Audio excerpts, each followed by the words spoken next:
Nas últimas teleaulas desse módulo de higiene e segurança no trabalho, a gente deu o maior destaque para a prevenção dos acidentes. Mas e se um acidente acontecer ali, com a gente, ou com um colega nosso, bem do nosso lado, o que é que a gente faz? Para você não ficar sem saber o que fazer numa hora dessas, assista a nossa teleaula de hoje.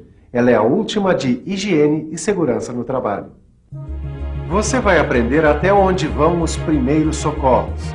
Vai aprender o que fazer numa emergência. Vamos estudar também quais são as ocorrências mais comuns em acidentes do trabalho. E vamos aprender a lidar com as consequências desses acidentes. Porque quando acontece um acidente não basta ser solidário, ter boa vontade e ter iniciativa. Precisa mesmo saber o que fazer e como fazer. Porque você sabe, né? De boas intenções, o inferno está cheio.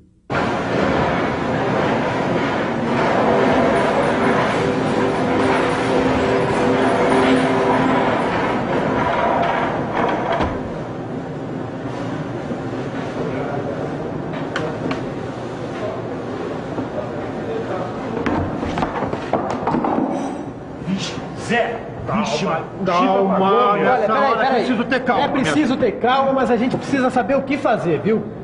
Imagine se isso acontece com você ou com alguém do seu lado. Nessas horas, a gente precisa saber o que fazer. Então, vamos começar do começo. Vamos ver a definição de primeiros socorros.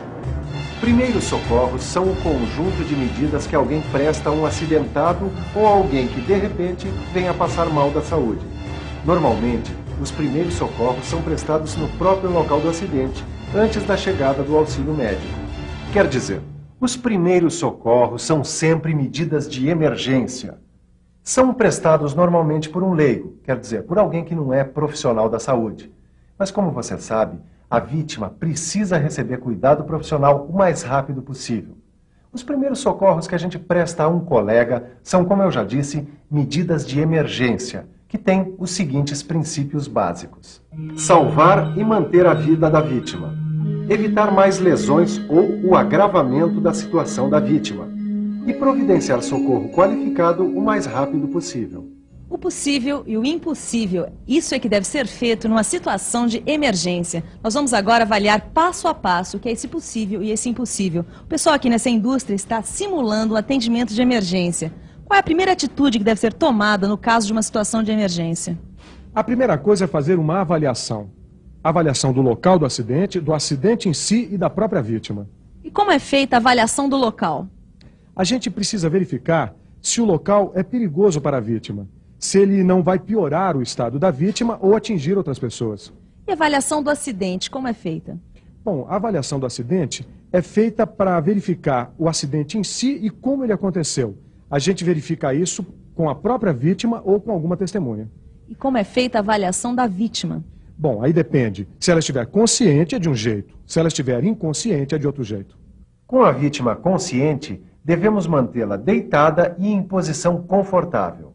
Em seguida, devemos verificar os sinais vitais que são a pulsação, a respiração e a temperatura. Daí vamos colher informações sobre sensibilidade, sobre dor e também sobre a capacidade de movimentação da vítima. Verificamos então quais são os tipos de ferimentos e lesões. Mantemos a respiração desimpedida, removendo restos de alimentos, dentaduras e outros objetos. E afrouxamos as roupas, os cintos ou qualquer coisa que possa prejudicar a circulação.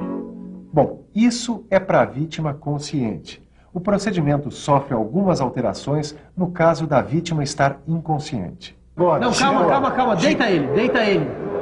Olha, com a vítima inconsciente, nós devemos acomodá-lo o mais confortável possível. Daí verificamos os sinais vitais, que são o pulso, respiração, temperatura.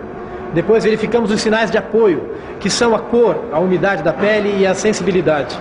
Checamos as lesões, os ferimentos da vítima, mantemos as vias respiratórias livres, afrouxamos a roupa e o cinto para auxiliar na circulação e só então colocamos a vítima na posição lateral de segurança. Você que não está por dentro desse assunto, talvez não saiba como a gente deve verificar os sinais vitais e os sinais de apoio. Vamos ficar por dentro desse assunto?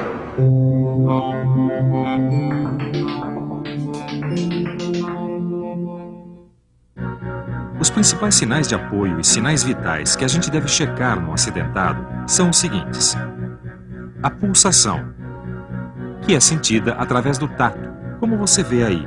A respiração pode ser verificada colocando no nariz do acidentado um espelho, um vidro ou metal polido, que deve ficar embaçado com a respiração. A temperatura a gente avalia comparando o calor do corpo da vítima com o calor do nosso próprio corpo. Dessa forma, o estado das pupilas é um sinal de apoio, que a gente vê assim, colocando uma fonte de luz perto do olho. Em condições normais, a pupila se contrai com a luz. Se não houver reação, é sinal de inconsciência ou estado de choque. A cor e umidade da pele podem ser verificadas pela aparência. A aparência normal da pele é rosada na maioria das pessoas. A gente deve ver, principalmente, a cor e a umidade das mãos e dos pés do acidentado. E a sensibilidade, que é checada pela reação dos músculos. Com um estímulo, eles devem reagir, senão, pode ser um outro sinal de inconsciência.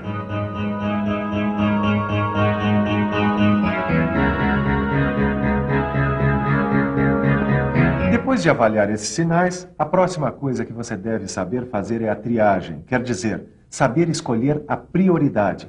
Quais as vítimas que você deve atender primeiro? Bom, como você deve ter imaginado, as vítimas desmaiadas que não apresentam respiração devem ser socorridas em primeiro lugar. Em seguida, as pessoas com falta de circulação, com o pulso fraco, é que devem ser atendidas. A gente presta o socorro ali mesmo, no local do acidente. Mas a gente deve comunicar logo o pessoal especializado, o pronto-socorro ou a polícia militar pelo telefone 190.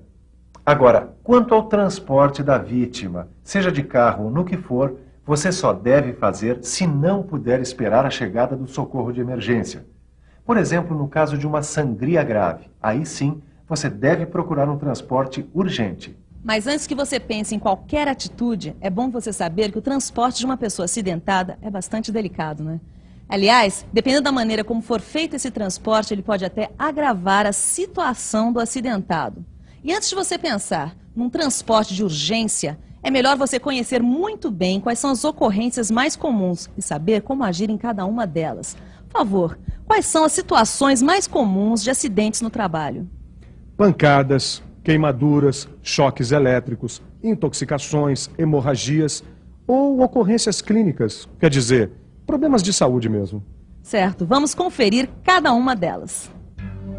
Queimadura é a lesão causada por agente térmico, seja o calor, o frio, produtos químicos, irradiação ou eletricidade. Existem queimaduras de primeiro, segundo e terceiro grau. Numa queimadura não se deve passar óleo, graxa, bicarbonato nem pasta de dente. Não se deve também oferecer bebida alcoólica para a vítima, muito menos tocar a área queimada com as mãos ou estourar bolhas. A área afetada deve ser coberta com um pano limpo, se possível, umedecido com água. Um plástico limpo também serve para proteger a área queimada. Outra ocorrência comum, o choque elétrico. Choque elétrico é uma descarga elétrica que pode causar até a morte. Ele pode alterar os batimentos cardíacos e provocar, em alguns casos, queimadura. A primeira providência que você deve tomar num caso de choque elétrico é identificar e desligar a fonte de energia que causou o choque. Se isso não for possível, afaste a vítima usando material isolante, como borracha ou madeira seca, por exemplo. Mais uma ocorrência comum em acidentes do trabalho, a intoxicação. Intoxicação é quando uma substância tóxica, química ou natural, entra em contato com o nosso corpo. Normalmente a intoxicação acontece pela ingestão da substância, mas também pode acontecer intoxicação pela respiração e até pela pele. Cuidado! Em caso de intoxicação, a primeira coisa a fazer é identificar a substância tóxica. Se for um produto químico, confira na embalagem o que fazer para a desintoxicação. E, se for possível, leve a embalagem do produto para o socorro médico. Outro tipo de intoxicação, que se não for tratada a tempo pode até matar o trabalhador, acontece no contato com animais venenosos, picadas de cobra, escorpião ou aranha. Se isso acontecer, deve-se deixar a vítima em repouso, pois o movimento facilita a absorção do veneno. Em segundo lugar, deve-se dar água para a vítima para evitar que ela se desidrate. Em hipótese alguma, dê qualquer tipo de remédio caseiro. E, se possível, leve o animal que envenenou o trabalhador para o posto de saúde, a fim de que ele possa ser identificado. Bom, aqui a gente já identificou as causas do acidente com o operário. Ele teve um desmaio por causa de um problema de saúde muito comum na família dele. Mas as consequências do acidente poderiam ter sido outras. As consequências seriam outras se fosse um desses acidentes mais comuns, como uma pancada, uma queimadura ou um choque. Agora, no caso de uma pancada, por exemplo, pode acontecer uma fratura, que é quando um osso se quebra. E quando, por exemplo, por causa de uma pancada, um operário fratura um osso, como é que fica? A gente precisa identificar se existe uma lesão parcial ou total do osso. Se for uma lesão fechada, ela só incha. Agora, se for uma fratura exposta, ela pode romper a pele, causando um ferimento além da hemorragia. E além dessa identificação, o que vocês fazem nos primeiros socorros de uma fratura? A gente coloca a vítima numa posição confortável, evita movimentar o membro lesionado e imobiliza a fratura com muito cuidado. No caso de uma fratura exposta, a gente deve fazer ainda um curativo no local para evitar infecções. E algumas fraturas são muito graves, não são? Sim, se a fratura for na coluna, a gente deve manter a vítima em repouso absoluto e só transportar em maca dura direto para o pronto-socorro ou hospital. E no caso de ferimentos, perda de sangue ou outras secreções, quais são os cuidados que o socorrista deve tomar para evitar os riscos de contaminação? Ele deve evitar o contato direto com sangue e secreções, até para a prevenção da AIDS. Evitando o contato direto com sangue e secreções, o socorrista está se protegendo e protegendo a própria vítima do acidente. Em caso de acidente, é sempre bom ter à mão uma caixa de primeiros socorros, como a que mostra no seu livro de estudo. E todos os produtos que vão estar dentro dessa caixa, eles têm que estar sempre muito bem rotulados. Os objetos pontudos têm que estar sempre protegidos e os medicamentos têm que estar dentro do prazo de validade. E dar um medicamento é sempre serviço de um médico ou de um profissional de saúde. Você tem que se informar o mais que puder sobre como socorrer um companheiro. E tem de prestar atenção na revisão de tudo que você aprendeu na nossa teleaula de hoje. E atenção, se liga aí que é hora da revisão.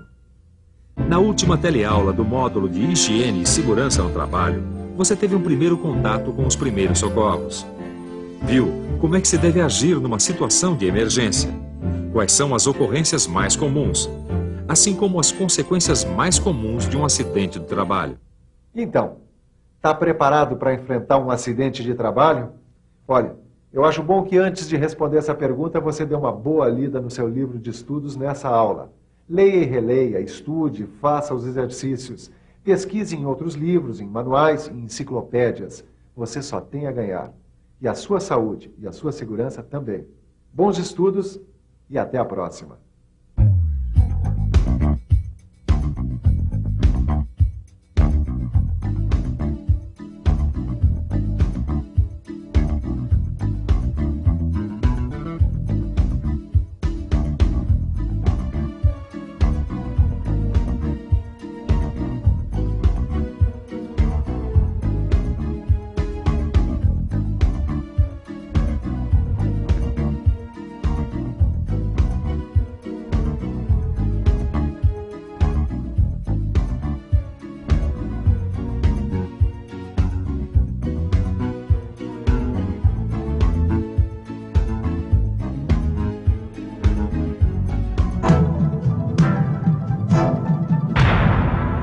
Telecurso 2000, um programa de educação do Sistema Fiesp e da Fundação Roberto Marinho.